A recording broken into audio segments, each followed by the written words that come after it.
निच्छक ओडिया कहानी एथर किसी कौटू बाहर कॉपी पेस्ट नहीं किसी ना आज निच्छक सत्य घटना पर कहानी संतोष कुमार कर ये जो तेजस्विनी प्रोड्यूसर अच्छा जयलक्ष्मी मैडम मुझर स्वामी तेजस्विनी गोटे सुंदर सिनेमाटे निच्छक कहानी आप तो जानते से जो पुरस्कृत होती कृष्णा कुमारी कहानी आमको भल लगी तेणु आम से ब्रह्मपुर कुकुड़ा खंडर आमको भल लगी कहानी आम आणिक कहानी आम कलु निच्छक ओडिया कहानी एथर किसी कौटू बाहर कॉपी पेस्ट नहीं किसी ना आजिकल जो कॉपी पेस्ट चलते जिनस ना जो सुटिंग सब निश्चय सत्य घटना पर कहानी तेणु सुंदर होती आशा जे भल हम बोली स्टारिंग तो आज भल हम बोली आशा तेजस्विनी माने तेज कर माने माने आमर ओडिया झील गोटे केते सेवा मनोवृत्ति रखी से तेजस्विनी ता नाटी आम रखी से तो बहुत फिल्म अच्छी से बहुत फिल्म सब कॉपी सब आम से जिन कलु ना तेणु जनकर बायोपिक आमको बहुत भल लगे एत माने सेवा मनोवृत्ति जन नारी से भल लगे आम पैसा खर्च बोली राजी हल पुणी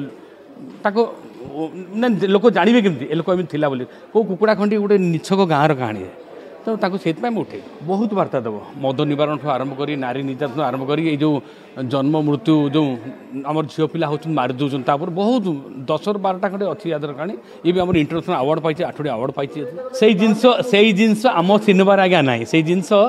दर्शक मैंने कहूँ से जिन देखो आप निच्छक ओडिया कहानी देखूँ आप जो कॉपी पेस्ट हिंदी सिनेमा कि तेलुगु सिनेमा कॉपी कर देखुनि ये निच्छक ओडिया कहानी भल लगे न लगे मुझे जानी आप निर्भर करे मन उपर निच्छक ओडिया कहानी एटा आज्ञा।